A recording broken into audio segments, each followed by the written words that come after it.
ಆರಂಭ ಮಾಡೋಣ. ಪ್ರಾಯದ ಸಿಂಹಗಳಾದರೂ ಹೊಟ್ಟೆಗಿಲ್ಲದೆ ಹಸಿದಾವು, ನನ್ನಲ್ಲಿ ಬೇಡಿಕೊಳ್ಳೋರಿಗೆ ಯಾವ ಮೇಲಿಗೂ ಕೊರತೆ ಇಲ್ಲ. ನಮ್ಮ ಆರಂಭವು ತಂದೆ, ಮಗ, ಪರಿಶುದ್ಧಾತ್ಮನಾಗಿರುವ ತ್ರೇಕ ದೇವರ ನಾಮದಲ್ಲಿ ಉಂಟಾಗಲಿ. ಆಮೇನ್.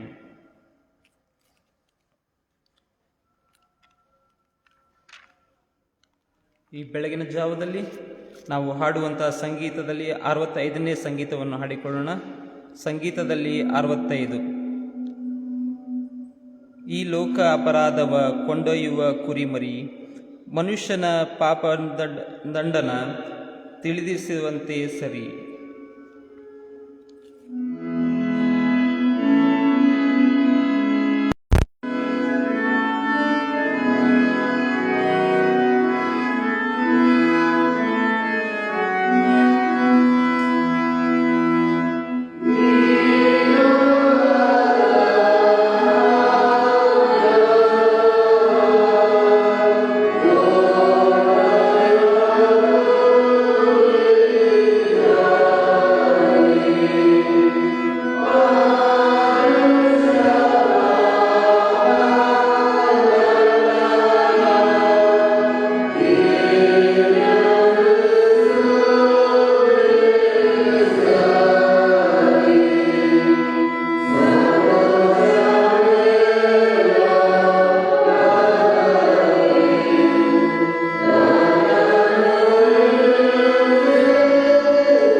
ಪ್ರಾರ್ಥನೆ ಮಾಡೋಣ.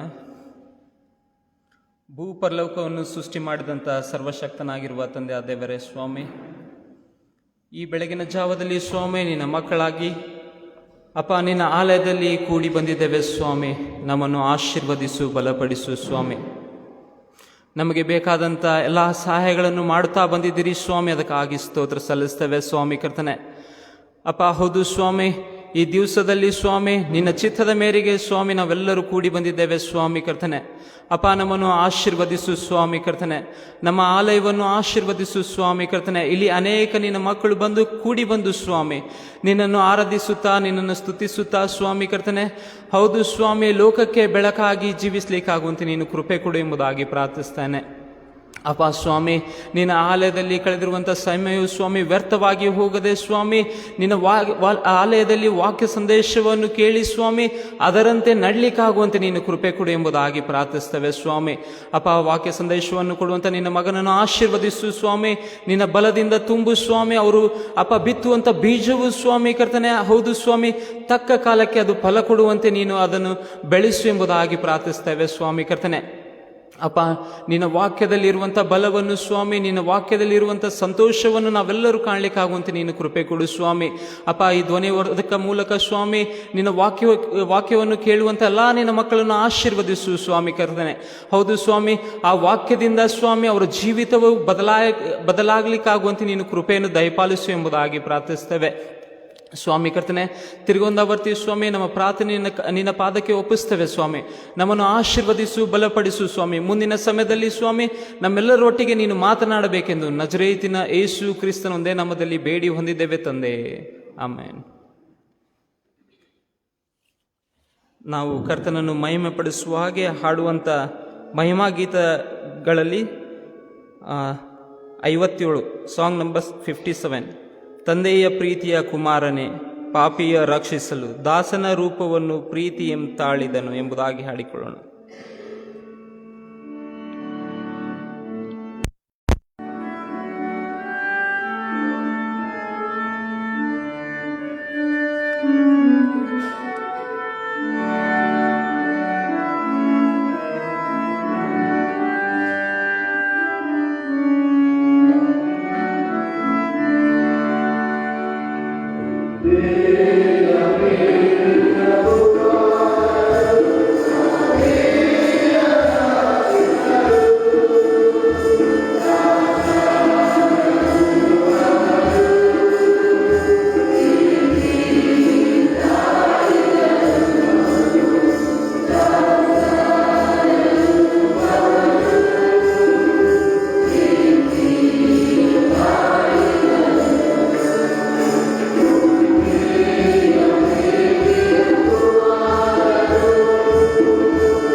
ನಮ್ಮ ಕಣ್ಣುಗಳನ್ನು ಮುಚ್ಚಿ ದೇವರ ಪಾದಸನದಲ್ಲಿ ನಮ್ಮನ್ನು ಒಪ್ಪಿಸಿಕೊಟ್ಟು ಆತನ ವಾಕ್ಯವನ್ನು ಆಲಿಸಲು ನಮ್ಮ ಹೃದಯಗಳನ್ನು ತೆರೆದಿಟ್ಟುಕೊಳ್ಳೋಣ. ನಡೆಸೆಂದು ನಜರೇತಿನ ಯೇಸುವಿನ ನಾಮದಲ್ಲಿ ಎಲ್ಲ ಪ್ರಾರ್ಥನೆ ಬಿನ್ನಹವನ್ನು ಬೇಡಿ ಹೊಂದಿದ್ದೇವೆ ಕರ್ತನೆ, ಆಮೆನ್. ಪ್ರಭು ಯೇಸು ಕ್ರಿಸ್ತನ ಸುಮಧುರ ನಾಮದಲ್ಲಿ ನಿಮ್ಮೆಲ್ಲರಿಗೂ ವಂದನೆಗಳನ್ನು ಸಲ್ಲಿಸುವಂತವನಾಗಿದ್ದೇನೆ. ಈ ಅಮೂಲ್ಯ ಸಮಯದಲ್ಲಿ ವಾಕ್ಯವನ್ನು ಧ್ಯಾನಿಸುವ ಹಾಗೆ ಕೀರ್ತನೆಗಳು 23 1ನೇ ವಚನದಿಂದ 6ನೇ ವಚನದವರೆಗೆ ನಾವು ಆಲಿಸೋಣ. ಕೀರ್ತನೆಗಳು 23 1ನೇ ವಚನದಿಂದ 6ನೇ ವಚನದವರೆಗೆ. ಇದು ನಮಗೆ ಚಿರಪರಿಚಿತವಾದಂಥ ವಾಕ್ಯ ಭಾಗವಾಗಿದೆ. ಇದನ್ನು ನಾವು ಆಲಿಸೋಣ. ಯೆಹೋವನು ನನಗೆ ಕುರುಬನು, ಕೊರತೆ ಪಡೆನು. ಆತನು ಹಸಿರು ಗಾವಲುಗಳಲ್ಲಿ ನನ್ನನ್ನು ತಂಗಿಸುತ್ತಾನೆ, ವಿಶ್ರಾಂತಿಕರವಾದ ನೀರುಗಳ ಬಳಿಗೆ ಬರಮಾಡುತ್ತಾನೆ. ನನ್ನ ಪ್ರಾಣವನ್ನು ಉಜ್ಜೀವಿಸ ಮಾಡಿ ತನ್ನ ಹೆಸರಿಗೆ ತಕ್ಕಂತೆ ನೀತಿ ಮಾರ್ಗದಲ್ಲಿ ನನ್ನನ್ನು ನಡೆಸುತ್ತಾನೆ. ನಾನು ಕಾರ್ಗತ್ತಿಲ ಕಣಿವೆಯಲ್ಲಿ ನಡೆಯುವಾಗಲೂ ನೀನು ಹತ್ತಿರವಿರುವುದರಿಂದ ಕೇಡಿಗೆ ಹೆದರೆನು. ನಿನ್ನ ದೊಣ್ಣೆಯು ನಿನ್ನ ಕೋಲು ನನಗೆ ಧೈರ್ಯ ಕೊಡುತ್ತವೆ. ವೈರಿಗಳ ಮುಂದೆಯೇ ನೀನು ನನಗೋಸ್ಕರ ಔತಣವನ್ನು ಸಿದ್ಧಪಡಿಸುತ್ತಿ, ನನ್ನ ತಲೆಗೆ ತೈಲವನ್ನು ಹಚ್ಚಿಸುತ್ತಿ. ನನ್ನ ಪಾತ್ರೆಯು ತುಂಬಿ ಹೊರಸೂಸುತ್ತದೆ. ನಿಶ್ಚಯವಾಗಿ ನನ್ನ ಜೀವಮಾನದಲ್ಲೆಲ್ಲ ಶುಭವು ಕೃಪೆಯು ನನ್ನನ್ನು ಹಿಂಬಾಲಿಸು. ನಾನು ಸದಾ ಕಾಲವು ಯೆಹೋವನ ಮಂದಿರದಲ್ಲಿ ವಾಸಿಸುವೆನು ಎಂಬುವಂಥದ್ದೇ. ಪ್ರಶ್ನೆಯೊಂದಿಗೆ ನಾವು ಪ್ರಾರಂಭ ಮಾಡುವ ಹಾಗೆ, ನಮ್ಮ ಒಳ್ಳೆಯ ಕುರುಬ ಯಾರು? ಯೇಸುವೆ ಎಂಬುದಾಗಿ ಹೇಳ್ತೇವೆ, ಆದರೆ ನಿಜವಾಗಿಯೂ ಯೇಸುವನ್ನೇ, ಯೆಹೋವನೇ ನನಗೆ ಕುರುಬನು. ಇದನ್ನು ಯೋಹಾನ ಬರೆದ ಸುವಾರ್ತೆಯಲ್ಲಿ ಕೂಡ ಬಹಳ ಚಂದವಾದಂಥ ರೀತಿಯಲ್ಲಿ 10ನೇ ಅಧ್ಯಾಯದಲ್ಲಿ ಯೇಸು ಸ್ವಾಮಿ ಹೇಳ್ತಾನೆ, ನಾನೇ ಒಳ್ಳೆಯ ಕುರುಬ ಎಂಬುದಾಗಿ. ಈಗಿರುವಲ್ಲಿ ನಿಮಗೆ ನಿಜವಾಗಿ ಹೇಳುತ್ತೇನೆ, ಕುರಿ ಹಟ್ಟಿ ಯೇಸು ಸ್ವಾಮಿಯೇ ಅಂದ ಮೇಲೆ ಕೈ ಎತ್ತಲಿಕ್ಕೆ ಯಾಕೆ, ನಾನು ಆತನ ಕುರಿ ಅಂತಂದು ಹೇಳಲಿಕ್ಕೆ ಯಾಕೆ ನಾವು ಹಿಂಜರಿಬೇಕು? ಹೌದಾ ಇಲ್ವಾ? ಯೇಸು ಸ್ವಾಮಿಯನ್ನ ಒಳ್ಳೆಯ ಕುರುಬನನ್ನಾಗಿ ಅಂಗೀಕರಿಸಿದವರೆಲ್ಲರೂ ಕೈಗಳನ್ನೆತ್ತಿ. ಈಗ ನಾವು ಸ್ವೀಕಾರ ಮಾಡ್ಕೊಂಡಿದ್ದೀವಲ್ಲ, ಫಸ್ಟ್ ಸ್ವೀಕಾರ ಮಾಡಬೇಕಂತ. ಕುರುಬನನ್ನ ಕುರುಬ ಎಂಬುದಾಗಿ, ನನ್ನ ಕುರುಬ ಈತನೇ ಎಂಬುದಾಗಿ ಸ್ವೀಕಾರ ಮಾಡುವಂಥದ್ದು ಬಹಳ ಅವಶ್ಯ ಪ್ರಿಯರೇ. ಮೊನ್ನೆ ನಮ್ಮ ಸಭೆಯಲ್ಲಿ ಕೂಡ ಸುಗ್ಗಿ ಹಬ್ಬ ನಡೀತಿರಿ. ನಮ್ಮ ಪ್ರಾಂತ್ಯಗಳಲ್ಲಿ ಸುಗ್ಗಿ ಹಬ್ಬವನ್ನು ಈ ಸಮಯದಲ್ಲಿ, ಅಂದರೆ ಶ್ರಮವಾರಗಳ ಹಿಂದಿನ ವಾರ ಭಾನುವಾರದಂದು ಸುಗ್ಗಿ ಹಬ್ಬವನ್ನು ಆಚರಣೆ ಮಾಡ್ತಾರೆ ನಮ್ಮ ಕಡೆಯಲ್ಲಿ. ಆ ಸುಗ್ಗಿ ಹಬ್ಬಕ್ಕೆ ಯಜ್ಞದ ಕುರಿ ಎಂಬುದಾಗಿ ಕುರಿಮರಿಯನ್ನು ತಂದು ಕೊಟ್ಟರು, ಅಥವಾ ಸಭೆಗೆ ತಂದೆವು. ಯಾಕೆ? ಆಕ್ಷನ್ ಮಾಡ್ಬೇಕ್ರಿ. ಕುರಿಮರಿಯನ್ನು ತಂದ್ವಿ. ಆ ಕುರಿಮರಿಯನ್ನು ತರಬೇಕಾದ್ರೆ ಹೋಗಿ ಅಲ್ಲಿ ಕಂಡಾಗ ಆ ಕುರಿಮರಿಗಳನ್ನು ಒಂದು ಹಟ್ಟಿಯಲ್ಲಿ ಇಟ್ಟಿರ್ತಾರೆ. ಒಂದು ಹಟ್ಟಿಯಲ್ಲಿ ಆ ಕುರಿಮರಿಯನ್ನು ಇಟ್ಟಿರ್ತಾರೆ. ಯಾರಾದರೂ ನೋಡಿದ್ದೀರಾ? ಹೋಗಿದ್ದೀರಾ? ಆ ಕುರಿ ಹಟ್ಟಿಗೆ ಹೋಗಿದ್ದೀರಾ? ಅನುಭವ ಇದೆಯಾ? ಇಲ್ಲ. ಕುರಿ ಹಟ್ಟಿಯಲ್ಲಿ ಹೋದಾಗ ಆ ಕುರಿ ಹಟ್ಟಿಯಲ್ಲಿ ಒಂದೇ ಒಂದು ಬಾಗಿಲಿರ್ತೈತೆ. ಆ ಬಾಗಿಲನ್ನು ತೆರೆಯೋದಿಲ್ಲ ಅವರು. ಯಾವಾಗ ತೆರೀತಾರೆ ಅಂತಂತಂದರೆ ಆ ಕುರುಬ ಅದನ್ನು ತೆಗೆದಾಗ ಮಾತ್ರ ಆ ಕುರುಬನ ಸ್ವರವನ್ನು ಕೇಳಿ ಅವು ಹೊರಗಡೆ ಬರ್ತಾವೆ, ಇಲ್ಲಾಂದರೆ ಬರೋದಿಲ್ಲ ರೀ. ಅಲ್ಲಿಂದ ತಗೊಂಡು ಬಂದು ಮನೆಯಲ್ಲಿ ಒಂದು ದಿವಸ ಇಟ್ಕೊಂಡೆ. ಒಂದೇ ದಿವಸ ಇಟ್ಕೊಂಡಿದ್ದೆ ಆ ಕುರಿಮರಿನ. ಆ ಕುರಿಮರಿ ಯಾರು ಕರೆದ್ರೂ ಕೂಡ ಹೋಗಲಿಲ್ಲ ರೀ. ಕರ್ಕೊಂಬಂದು ಇಟ್ಕೊಂಡು ಆತನ ಸ್ವರವನ್ನು ಏನು ಆಲಿಸ್ತೈತೆ ನೋಡ್ರಿ, ಆತನ ಸ್ವರಕ್ಕೆ ಮಾತ್ರ ಕಿವಿಗೊಡ್ತೈತ್ರಿ. ಅದು ಬೇರೆ ಯಾರ ಸ್ವರಕ್ಕೂ ಹಿಂದಕ್ಕೆ ಹೋಗೋದಿಲ್ಲ. ಇದನ್ನು ನಮ್ಮ ಹಿರಿಯರು ಕೂಡ ಅದನ್ನು ಗಮನಿಸಿದರು. ಅಯ್ಯ, ನೀವು ಕರೆದ್ರೆ ಮಾತ್ರ ಬರ್ತದೆ, ಬೇರೆ ನಾವು ಕರೆದ್ರಿಗಿನ ಬರೋದಿಲ್ಲಲ್ಲ ಅದಂತ. ಈ ಒಂದು ಸಂದರ್ಭವನ್ನು ಕೂಡ ನಾವು ಇಸ್ರಾಯೇಲ್ ಜನಾಂಗದಲ್ಲಿ ಕೂಡ ಕಂಡಿದ್ದೇವೆ. ಅಂತಂದರೆ ಅಲ್ಲಿ ಕೂಡ ಅನೇಕರು ಪ್ರವಾಸಿಗಳು ಹೋಗ್ತಾರೆ. ಇವತ್ತು ಕೂಡ ಹೋಗಿದ್ದೀವಲ್ಲ, ಅನೇಕರು ಹೋಗಿದ್ದೀರಲ್ಲ. ನೀವು ಯೆರೂಸಲೇಮಿಗೆ ಹೋಗಿದ್ದೀರಲ್ಲ? ಯಾರೆಲ್ಲ ಹೋಗಿದ್ದೀರಿ? ಯೆರೂಸಲೇಮಿಗೆ ಯಾರು ಹೋಗ್ಲಿಲ್ಲ ರೀ? ಯಾರೂ ಹೋಗಿಲ್ಲ? ಹೋಗುವಂಥ ಅವಕಾಶಗಳು ಸಿಕ್ಕರೆ ಹೋಗಿ ದಯಮಾಡಿ.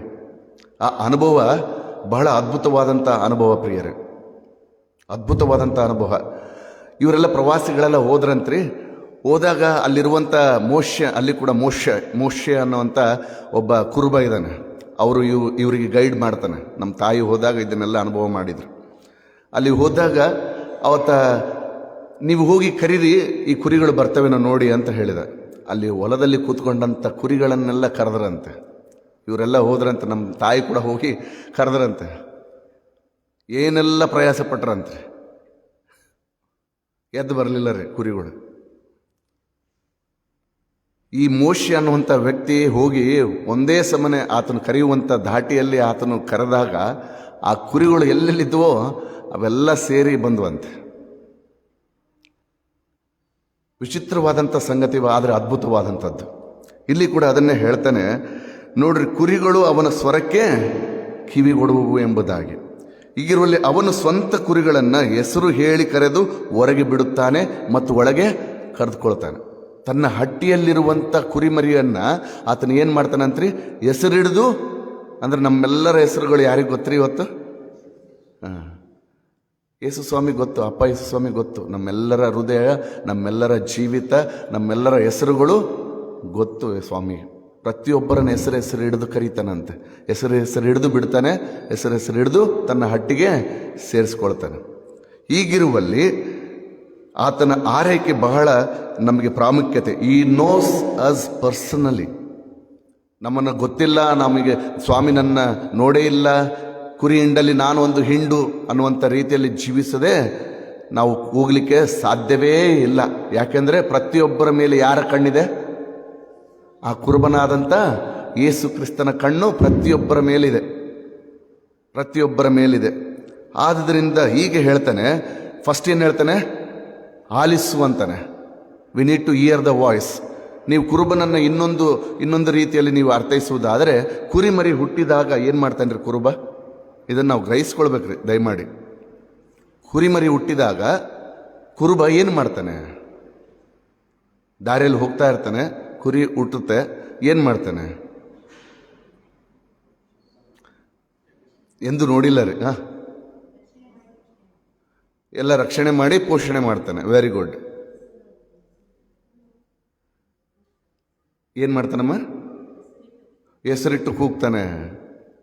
ಎಲ್ರಿ ಇದು ರೀ ಅವು ಮಾಡುವಂಥ ಕಾರ್ಯ ಏನು ಅಂತಂದರೆ, ಹೆಗಲ ಮೇಲೆ ಹೊತ್ತುಕೊಂಡು ನಡೀತಾನೆ.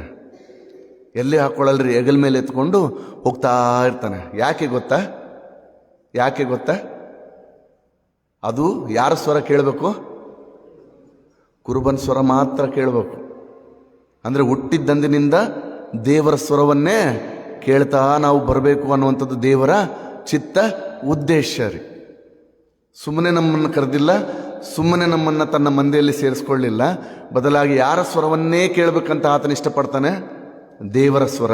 ಆ ದೇವರ ಸ್ವರ ಯಾವುದಂತ್ರಿ? ದೇವರ ವಾಕ್ಯವೇ.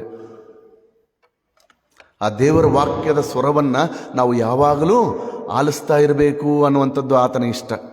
ಕೇವಲ ಆಲಿಸುವಂಥದ್ದಲ್ಲ, ಈಗೇನು ಮಾಡ್ಬೇಕಂತಾನೆ? ಅದನ್ನು ಪಾಲಿಸು ಅಂತಾನೆ. ಅದನ್ನು ಪಾಲಿಸ್ಬೇಕಂತಂದ್ರೆ ನಾವು ಯಾರನ್ನು ಹಿಂಬಾಲಿಸ್ಬೇಕು? ಅದೇ ನೋಡ್ರಿ, ಸ್ವರವನ್ನು ಆಲಿಸ್ತದೆ. ಆಗ ಯಾರ ಸ್ವರಕ್ಕೆ ಅದು ಕಿವಿಗೊಡೋದಿಲ್ಲ. ಯಾರ ಸ್ವರವನ್ನು ಮಾತ್ರ ಅದು ಗುರ್ತಿಡಿತದ್ರಿ? ದೇವರ ಸ್ವರವನ್ನು ಮಾತ್ರ ಅದು ಗುರ್ತಿಡಿದು ಆತನನ್ನೇ ಹಿಂಬಾಲಿಸ್ತದೆ ಹೊರತು ಬೇರೆ ಯಾರನ್ನೂ ಕೂಡ ಹಿಂಬಾಲಿಸುವುದಿಲ್ಲ. ಈಗಿರುವಲ್ಲಿ ಆತನು ಮುಂದೆ ಹೇಳ್ತಾನೆ ನೋಡ್ರಿ, ಕುರಿಗಳು ಅವನ ಸ್ವರವನ್ನು ತಿಳ್ಕೊಂಡು ಅವನ ಹಿಂದೆ ಹೋಗುತ್ತವೆ. ಇವತ್ತು ನಾವು ಯಾರ ಸ್ವರವನ್ನು ಕೇಳಬೇಕು? ವಿ ಹ್ಯಾವ್ 2 ಇನ್ನರ್ ವಾಯ್ಸಸ್ ಅಂತ. ನಮ್ಮಲ್ಲಿ 2 ಸ್ವರಗಳಿರ್ತವಂತೆ. ಒಂದು ಹೇಳ್ತಾ ಇರ್ತದೆ ನೀನು ಮಾಡು ಅಂತ, ಇನ್ನೊಂದು ಹೇಳ್ತಾ ಇರ್ತದೆ ನೀನು ಮಾಡಬೇಡ. ಒಂದು ಸ್ವರ ಹೇಳ್ತಾ ಇರ್ತದೆ ಇದು ಸರಿ ಅಂತ, ಇನ್ನೊಂದು ಸ್ವರ ಹೇಳ್ತದೆ ಇದು ತಪ್ಪು ಅಂತ. ಯಾವ ಸ್ವರವನ್ನು ನಾವು ಪೋಷಣೆ ಮಾಡ್ತೇವೋ, ಯಾವ ಸ್ವರಕ್ಕೆ ನಾವು ಕಿವಿಗೊಡ್ತೇವೋ ಅದು ನಮ್ಮ ಡೆಸ್ಟಿನೇಷನ್, ಅಂದರೆ ನಮ್ಮ ರಕ್ಷಣೆಯನ್ನು, ನಮ್ಮ ಮುನ್ನಡೆಸುವಿಕೆಯನ್ನು, ನಮ್ಮ ಒಂದು ಮುಂದಿನ ಪ್ರಯಾಸವನ್ನು ನಿರ್ಧರಿಸುವಂಥದ್ದಾಗಿದೆ ಪ್ರಿಯರೇ. ಈಗಿರುವಲ್ಲಿ ಹಿಂದೆ ಹೋಗು ಎಂಬುದಾಗಿ ಹಿಂದೆ ಹೋಗುತ್ತವೆ. ಅವು ಅನ್ಯರ ಸ್ವರವನ್ನು ತಿಳಿಯುವುದಿಲ್ಲ. ಅನ್ಯನ ಹಿಂದೆ ಹೋಗದೆ ಅವನ ಬಳಿಯಿಂದ ಓಡಿ ಹೋಗುತ್ತವೆ. ಬಹಳ ಚಂದವಾದಂಥ ರೀತಿಯಲ್ಲಿ ಯೇಸು ಸ್ವಾಮಿಯಲ್ಲಿ ಅರ್ಥೈಸ್ತಾರೆ. ನಾನೇ ಆ ಬಾಗಿಲು, ನಾನೇ ಆ ಬಾಗಿಲು. ಆ ಬಾಗಿಲ ಬಳಿಗೆ ಒಳಗೆ ಬರುವವನು ಎಲ್ಲ ಏನಾಗ್ತಾನಂತೆ? ಸುರಕ್ಷಿತವಾಗಿರ್ತಾನೆ. ನಿಮಗೆಲ್ಲ ಗೊತ್ತಲ್ರಿ, ಒಂದು ಕತೆ ಗೊತ್ತಲ್ಲ? ಕುರುಬ ಇದ್ದಂತೆ, ಒಬ್ಬ ಕುರುಬ ಇದ್ದಂತೆ. ಆತನಿಗೆ ಕುರಿ ಮಂದೆಯನ್ನು ಕಾಯಿಸೋದಕ್ಕೆ ಕಳಿಸಿಕೊಟ್ಟಾಗ ಆತನು ಜನರ ಮಧ್ಯದಲ್ಲಿ ಇದ್ದುಕೊಂಡು ಆತನು ಒಂದು ಪ್ರ್ಯಾಂಕ್ ಅಂತೀವಲ್ರಿ, ಪ್ರ್ಯಾಂಕ್ ಅದನ್ನು ಮಾಡ್ತಾ ಇದ್ದ. ಏನಂತಂದರೆ, ತೋಳ ಬಂತು, ಎಲ್ಲರಿಗೂ ಗೊತ್ತಿರಿ ನಮಗೆ, ತೋಳ ಬಂತು ತೋಳ, ತೋಳ ಬಂತು ತೋಳ ಅಂತ ಹೇಳಿ ಪ್ರತಿ ಬಾರಿ ಆತನ ಕರೀತಾ ಇದ್ದಂತೆ. ಜನರೆಲ್ಲ ನಂಬಿ ಆತನ ಬಳಿಗೆ ಬಂದು ನೋಡಿದಾಗ ಏನೂ ಇರಲಿಲ್ಲಂತೆ. ಹೀಗೆ ಮಾಡ್ತಾ ಮಾಡ್ತಾ ಮಾಡ್ತಾ ಅವರಿಗೆ ಅಭ್ಯಾಸ ಆಯ್ತಂತೆ. ಏನಂತೆ, ಇವನು ಸುಳ್ಳ, ಇವನು ಹೇಳುವಂಥದ್ದೆಲ್ಲ ಸುಳ್ಳು ಎಂಬುದಾಗಿ ಗೊತ್ತಾದಾಗ ನಿಜವಾಗಿ ಏನು ಬಂತಂತ್ರಿ? ತೋಳ ಬಂತ್ರಿ. ತೋಳ ಬಂತು, ಕುರಿ ಹಿಂಡಲ್ಲಿ ಕುರಿಯನ್ನು ಹಿಡಿದುಕೊಂಡು ಹೋಯ್ತು. ಈತನು ಕೂಗ್ದ ಕೂಗ್ದ ಕೂಗ್ದ, ಯಾರೂ ಬರಲಿಲ್ಲ. ಈ ಕಥೆಯ ಮರ್ಮ ಏನು ಅಂತಂದರೆ, ಒಳ್ಳೆಯ ಕುರುಬನಿಗೂ ಕೆಟ್ಟ ಕುರುಬನಿಗೂ ವ್ಯತ್ಯಾಸ ಇದೆ ಅನ್ನುವಂಥದ್ದು. ನಾವು ಯಾರ ಸ್ವರವನ್ನು ಆಲಿಸಬೇಕು ನೋಡ್ರಿ. ಯಾರ ಕುರುಬ ನಮಗೋಸ್ಕರ ಪ್ರಾಣವನ್ನು ಕೊಡಲು ಸಿದ್ಧನಾಗಿದ್ದಾನೋ, ಕೊಟ್ಟಿದ್ದಾನೋ, ಆ ಕುರುಬನನ್ನು ನಾವು ಹಿಂಬಾಲಿಸುವಂಥವರಾಗಬೇಕು. ನಾನಾದರೂ ಅವುಗಳಿಗೆ ಜೀವ ಇರಬೇಕೆಂತಲೂ ಅದು ಸಮೃದ್ಧಿಯಾಗಿರಬೇಕೆಂತಲೂ ಬಂದೆನು ಎಂಬುದಾಗಿ ಯೇಸು ಸ್ವಾಮಿ ಹೇಳ್ತಾರೆ 10ನೇ ವಚನದಲ್ಲಿ. ನೋಡ್ರಿ, ಕಳ್ಳನು ಕದ್ದುಕೊಳ್ಳುವುದಕ್ಕೂ ಕೊಯ್ಯುವುದಕ್ಕೂ ಹಾಳು ಮಾಡುವುದಕ್ಕೂ ಬರುತ್ತಾನೆ ಹೊರತು ಮತ್ತಾವುದಕ್ಕೂ ಬರುವುದಿಲ್ಲ. ಆದರೆ ನಾನಾದರೂ ಅವುಗಳಿಗೆ ಜೀವ ಇರಬೇಕೆಂತಲೂ ಅವು ಕೇವಲ ಜೀವ ಇರಬೇಕು ಅಂತ ಬರಲಿಲ್ಲ, ಬದಲಾಗಿ ಅದು ಸಮೃದ್ಧಿಯಾಗಿ ವಾಸಿಸಬೇಕೆಂಬುದಾಗಿ ಆತನು ನಮಗೋಸ್ಕರ ಪ್ರಾಣವನ್ನು ಕೊಡುವಷ್ಟರ ಮಟ್ಟಿಗೆ ನಮ್ಮನ್ನು ಸಂರಕ್ಷಿಸುವಾತನಾಗಿದ್ದಾನೆ. ಈಗಿರುವಲ್ಲಿ ಒಳ್ಳೆಯ ಕುರುಬ ಯಾರಂತ ಹೇಳ್ತಾರೆ? ನಾನೇ ಎಂಬುದಾಗಿ ಯೇಸು ಸ್ವಾಮಿ ಹೇಳ್ತಾನೆ. ಈಗ ಇಂದಿನ ವಾಕ್ಯ ಪರಿಚ್ಛೇದಕ್ಕೆ ಬರೋಣ್ರಿ. ಇವತ್ತು ಓದಿದಂಥ ವಾಕ್ಯ ಪರಿಚ್ಛೇದ ಯಾವುದ್ರಿ? ಕೀರ್ತನೆ 23. ಇದಕ್ಕೆ ಸಾರಾಂಶವಾಗಿ ನಾವು ಹೇಳುವುದಾದರೆ, ಸಾರಾಂಶವಾಗಿ ನಾವು ಮುಂದುವರಿಯೋದಾದರೆ, ಯೆಹೋವನನ್ನು ನಾವು ಕುರುಬನನ್ನಾಗಿ ಮಾಡಿಕೊಂಡ್ರೆ ನಮ್ಮ ಜೀವಿತ ಹೇಗಿರ್ತದಂತ್ರಿ? ಯಾವ ಕೊರತೆ ಕೂಡ ಇರೋದಿಲ್ಲ. ಕೊರತೆ ಇಲ್ಲದ ಜೀವಿತ ಅಂದರೆ ಸಮೃದ್ಧಿ, ಸಂತೃಪ್ತಿಯ ಜೀವಿತ. ಈಗಿರುವಲ್ಲಿ ಮುಂದೆ ಕೂಡ ಹೇಳ್ತಾನೆ, ಆತನು ಹಸಿರು ಗಾವಲುಗಳಲ್ಲಿ ನನ್ನನ್ನು ತಂಗಿಸುತ್ತಾನೆ, ವಿಶ್ರಾಂತಿಕರವಾದ ನೀರುಗಳ ಬಳಿಗೆ ಬರಮಾಡುತ್ತಾನೆ, ನನ್ನ ಪ್ರಾಣವನ್ನು ಉಜ್ಜೀವಿಸ ಮಾಡಿ ತನ್ನ ಹೆಸರಿಗೆ ತಕ್ಕಂತೆ ನೀತಿ ಮಾರ್ಗದಲ್ಲಿ. ಯಾರ ಹೆಸರಿಗೆ ತಕ್ಕಂತೆ? ಅದು ಬಹಳ ಅಬ್ಸರ್ವ್ ಮಾಡಬೇಕ್ರಿ. ನಮ್ಮ ನೀತಿಗಳ, ನಮ್ಮ ನೀತಿ ನ್ಯಾಯಗಳಿಗಲ್ಲ, ಬದಲಾಗಿ ತನ್ನ ಅಂದರೆ ದೇವರ ಹೆಸರಿಗೆ, ನಮ್ಮ ಹೆಸರಿಗಲ್ಲ ರೀ, ದೇವರ ಹೆಸರಿಗೆ. ನಾವು ಯಾರ ಹೆಸರಿಗೋಸ್ಕರ ನಾವು ಜೀವಿಸಬೇಕು? ಇವತ್ತು ನಮ್ಮ ಹೆಸರಿಗೋಸ್ಕರ ನಾವು ಏನೆಲ್ಲ ಮಾಡ್ತೇವೆ ರೀ, ಏನೆಲ್ಲ ತೋರಿಸ್ಕೊತೇವೆ. ಆದರೆ ದೇವರು ಹೇಳ್ತಾರೆ, ಅದನ್ನೆಲ್ಲ ನೀನು ನಿನಗೋಸ್ಕರ ಮಾಡಬೇಡ, ಬದಲಾಗಿ ಯಾರಿಗೋಸ್ಕರ ಮಾಡು? ಆತನ ಹೆಸರನ್ನು ಪ್ರಖ್ಯಾತಿಪಡಿಸುವುದಕ್ಕಾಗಿ, ಆತನನ್ನು ಮಹಿಮೆಪಡಿಸುವುದಕ್ಕಾಗಿ. ಆದ್ದರಿಂದ ತನ್ನ ಹೆಸರಿಗೆ ತಕ್ಕಂತೆ ನೀತಿ ಮಾರ್ಗದಲ್ಲಿ ನಮ್ಮನ್ನು ನಡೆಸುವಾತನಾಗಿದ್ದಾನೆ. ತನ್ನ ಹೆಸರಿಗೆ ತಕ್ಕಂತೆ. ಯಾಕೆಂದರೆ ಆತನು ನೀತಿವಂತನು, ಕರುಣಾಮಯಿಯು, ಆಶೀರ್ವಾದದ ನಿಧಿ, ಸಮೃದ್ಧಿದಾಯಕ, ಹೌದ್ರೆ ಪ್ರೀತಿ ಸ್ವರೂಪಿ, ಏನೆಲ್ಲ ಹೇಳ್ತೇವೆ ಅದನ್ನು ಪಾಲಿಸಬೇಕು, ಅದರಂತೆ ನಾವು ಜೀವಿಸಬೇಕು. ಈಗಿರುವುದರಿಂದ 4ನೇ ವಚನ ಬಹಳ ಬಹಳ ಚಂದವಾದಂಥ ಮಾತು. ನಾನು ಕಾರ್ಗತ್ತಲಿನ ಕಣಿವೆಯಲ್ಲಿ ನಡೆಯುವಾಗಲೂ ನೀನು ಹತ್ತಿರುವುದರಿಂದ ಕೇಡಿಗೆ ಹೆದರೇನು. ಯಾರು ನಡೀತಾ ಇದ್ದಾರೆ? ಕಾರ್ಗತ್ತಲಿನ ಕಣಿವೆಯಲ್ಲಿ ನಡೆಯುವಾಗಲೂ ನೀನು ಹತ್ತಿರವಿರುವುದರಿಂದ ಕೇಡಿಗೆ ಹೆದರನು. ನಾನು, ನೀನು, ಇಲ್ಲಿ ಬರುವಂಥದ್ದು ಒಂದೇ ಪದ ರೀ. ನಾನು ಎಂಬುದರಲ್ಲಿ ದೇವರು ಇರುವುದಿಲ್ಲ, ನಾನು ಎನ್ನುವುದರಲ್ಲಿ ದೇವರ ಉಪಸ್ಥಿತಿ ಇರುವುದೇ ಇಲ್ಲ ಅನ್ನುವಂಥದ್ದನ್ನು ನಾವು ಬಹಳ ಚಂದವಾದಂಥ ರೀತಿಯಲ್ಲಿ ಅರ್ಥೈಸಿಕೊಳ್ಬೇಕು ಪ್ರಿಯರೇ. ನಾನು ಅನ್ನುವಂಥದ್ದು ಎಲ್ಲಿರ್ತದೋ, ಅಹಂ ಎಲ್ಲಿರ್ತದೋ ಅಲ್ಲಿ ನಾವು ಕಾರ್ಗತ್ತಲಿನ ಕಣಿವೆಯಲ್ಲೇ ನಡೀತಿರ್ತೀವಿ. ನಮ್ಮಲ್ಲಿರುವಂಥ ಅಹಂ, ನಮ್ಮಲ್ಲಿರುವಂಥ ಅಹಂಕಾರ, ನಮ್ಮಲ್ಲಿರುವಂಥ ದುಸ್ವಭಾವಗಳನ್ನು ನಾವು ಏನು ಮಾಡ್ಬೇಕಂತ್ರಿ? ತೆಗೆದು ಹಾಕಬೇಕು.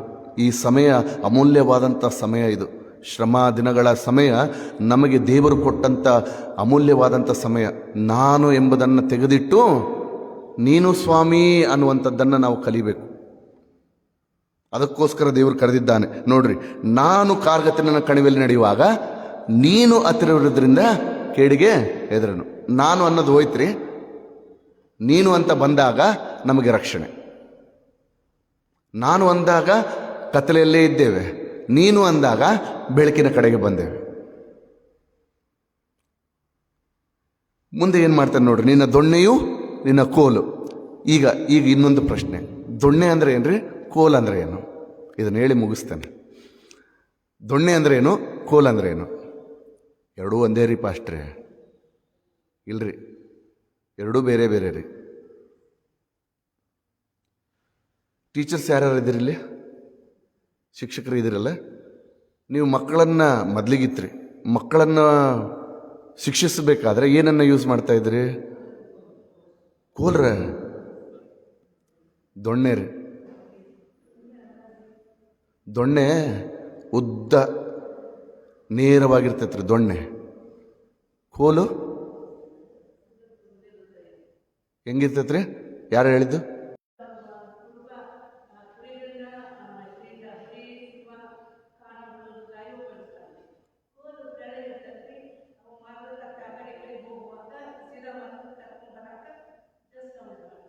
ನೋಡ್ರಿ, ಇದ್ದಂಥ ದೊಣ್ಣೆ ಈ ರೀತಿ ಆಗಿರ್ತೈತಂತೆ. ಹೆಂಗಿರ್ತೈತ್ರಿ? ಈ ಆಕಾರದಲ್ಲಿ ಇರ್ತೈತಂತೆ. ಯಾಕೆ ಈ ಆಕಾರ ಅಂತಂದ್ರೆ, ಕುರಿ ಎಲ್ಲಾದರೂ ತಪ್ಪಿಸ್ಕೊಂಡು ಹೋಗಿ ಉಂಡಿಯಲ್ಲಿ ಬಿತ್ತು ಎಂಬುದಾಗಿ ಹೇಳಿದರೆ ಅದನ್ನು ಎತ್ತುವುದಕ್ಕೋಸ್ಕರ. ಕೋಲು ಈಗಲೇ ಹೇಳಿದ್ರಲ್ಲ, ಶಿಕ್ಷಿಸುವುದಕ್ಕೋಸ್ಕರ. ತಪ್ಪಾದ ಮಾರ್ಗದಲ್ಲಿ ಹೋಗಬೇಕಾದ್ರೆ ಅವುಗಳನ್ನು ಹೊಡೆದು ತಿದ್ದಿ ತೀಡಿ ಮುಂದೆ ಸಾಗಿಸುವುದಕ್ಕೋಸ್ಕರ. ಈಗ ಹೇಳ್ತಾನೆ, ನಿನ್ನ ದೊಣ್ಣೆ ನಿನ್ನ ಕೋಲು ನನಗೆ ಧೈರ್ಯ ಕೊಡುತ್ತವಲ್ಲ. ಅದಿಲ್ದಂಗೆ ನಾವು ಮುಂದೆ ಸಾಗಿದ್ರೆ, ಅಂದರೆ ನಮಗೆ ಶಿಕ್ಷೆ ಇಲ್ಲದೆ ನಮ್ಮನ್ನು ಸರಿಯಾದ ಮಾರ್ಗದಲ್ಲಿ ನಡೆಸದೆ ಹೋದರೆ ದೇವರು, ನಾವು ಹೆಂಗೆ ಹೋಗ್ತೀವಂತ್ರಿ? ಇವತ್ತು ಮೊನ್ನೆ ಕೂಡ ನಾವು ಬರ್ತಾ ಇರಬೇಕಾದ್ರೆ ನಮ್ಮ ದಾರಿಯಲ್ಲಿ ಕೂಡ ಕುರುಬರು ಕುರಿಯನ್ನು ಓಡಿಸ್ಕೊಳ್ತಾ ಹೋಗ್ತಾ ಇದ್ರು. ಈಗಿನ ಸಮಯದಲ್ಲಿ ಕುರುಬರು ಎಲ್ಲಿರ್ತಾರೆ? ಮೊಬೈಲಲ್ಲಿ ಇರ್ತಾರೆ. ಕುರುಬ ಮುಂದೆ ಹೋಗೋದಿಲ್ರಿ, ಈಗ ಹಿಂದಿರ್ತಾನ್ರಿ. ಅದಕ್ಕೆ ಕುರಿ ಹೆಂಗೆ ಬೇಕಂಗೆ ಹೋಗ್ತಿರ್ತಾವ. ಕುರುಬ ಮುಂದೆ ಹೋದ್ರೆ ಕುರುಬ ಹೆಂಗೆ ಹೋಗ್ಕನೋ ಕುರಿ ಹಂಗೆ ಹೋಗ್ಕವ್ರಿ. ಈಗ ಹಂಗಿಲ್ರಿ, ಕುರಿಗಳು ಹೋಗ್ತಿರ್ತಾವ, ಹಿಂದೆ ಕುರುಬ ಹಯ್ಯ ಹಯ್ಯ ಹಯ್ಯ ಅನ್ಕೊಂಡು ಹೋಗ್ತಿರ್ತಾರೆ. ನಮಗೆಲ್ಲ ತೊಂದರೆ.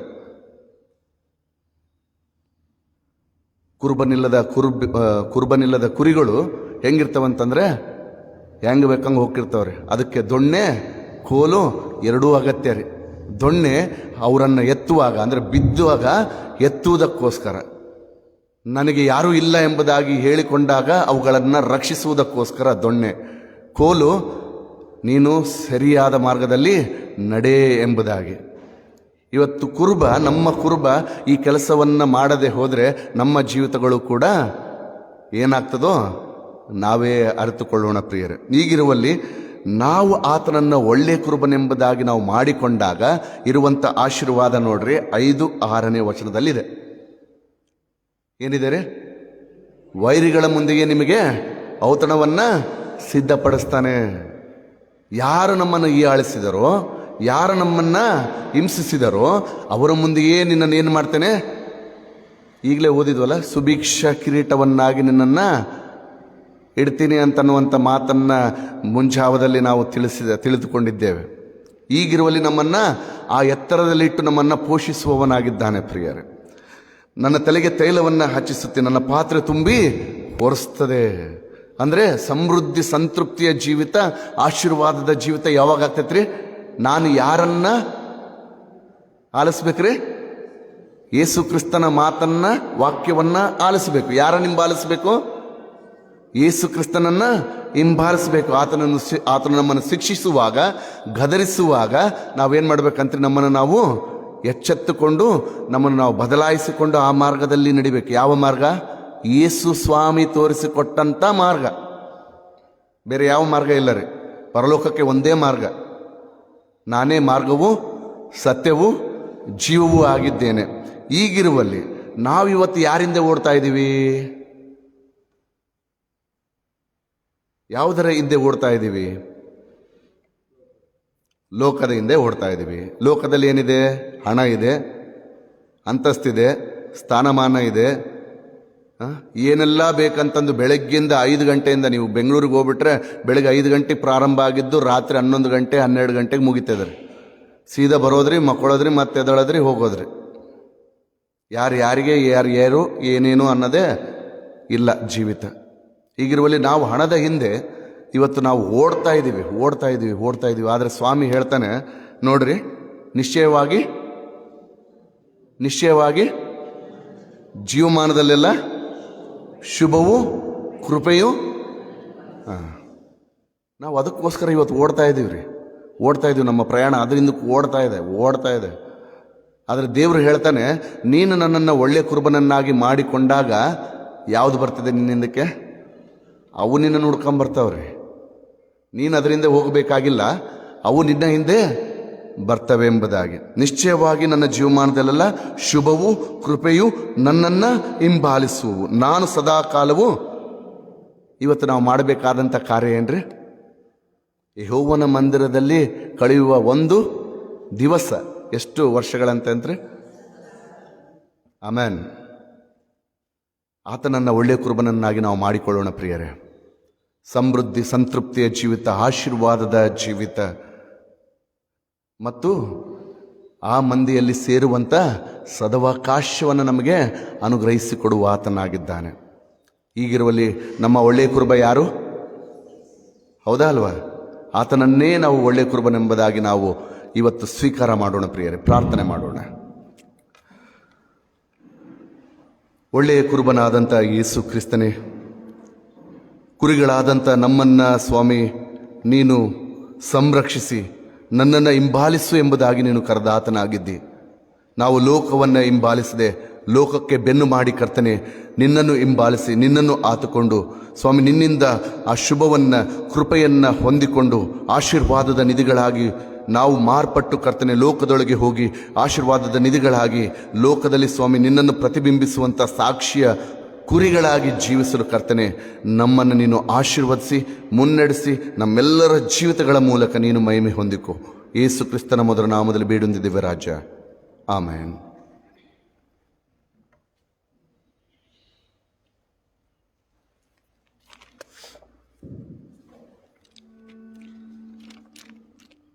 ನಾವು ಕೊನೆಯದಾಗಿ ಹಾಡುವಂಥ ಸಂಗೀತಗಳಲ್ಲಿ 23ನೇ ಸಂಗೀತವನ್ನು ಹಾಡಿಕೊಳ್ಳೋಣ. ಸಂಗೀತಗಳಲ್ಲಿ 23, ಯೇಸುವಿನ ಕುರಿಯು ನಾನು ಚಿಂತೆ ಪಡೆನು.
ದೇವರ ಆಶೀರ್ವಾದವನ್ನು ನಂಬಿಕೆಯಿಂದ ನಾವು ಹೊಂದಿಕೊಂಡು ಲೋಕದೊಳಗೆ ಹೋಗಿ ಲೋಕದಲ್ಲಿ ಸಾಕ್ಷಿಗಳಾಗಿ, ಲೋಕಕ್ಕೆ ಬೆಳಕಾಗಿ, ಉಪ್ಪಾಗಿ, ಯೇಸು ಕ್ರಿಸ್ತನ ಒಳ್ಳೆಯ ಕುರಿಗಳಾಗಿ ನಾವು ಆತನನ್ನು ಹಿಂಬಾಲಿಸುತ್ತಾ ಆತನ ಸನ್ಮಾರ್ಗದಲ್ಲಿ ನಡೆದು ಆತನಿಂದ ಆಶೀರ್ವಾದಗಳನ್ನು, ಶುಭವನ್ನು ಹೊಂದಿಕೊಂಡು ಬಾಳೋಣ. ಒಳ್ಳೆಯ ಕುರುಬನಾದಂಥ ನಮ್ಮ ರಕ್ಷಕನಾದ ಯೇಸು ಕ್ರಿಸ್ತನ ಕೃಪೆ, ಆ ಮಂದಿಯಲ್ಲಿ ಸೇರಿಸಲು ಮಗನನ್ನೇ ನಮಗೋಸ್ಕರ ಈ ಲೋಕದಲ್ಲಿ ರಕ್ಷಕನಾಗಿ ಕಳಿಸಿಕೊಟ್ಟಂಥ ತಂದೆಯಾದ ಅಪಾರವಾದಂಥ ಪ್ರೀತಿ, ಆ ಮಂದಿಯಲ್ಲಿ ನಮ್ಮನ್ನೆಲ್ಲ ಮುನ್ನಡೆಸಿ ಸಂರಕ್ಷಿಸಿ ನಡೆಸುವ ಪವಿತ್ರಾತ್ಮನ ಪ್ರೇರಣೆ, ಅನ್ಯೋನ್ಯತೆ ನಿತ್ಯ ನಿರಂತರವಾಗಿ ನಮ್ಮೆಲ್ಲರ ಸಂಗಡಲೂ ನೆಲೆಯಾಗಿರಲಿ. ಆಮೆನ್.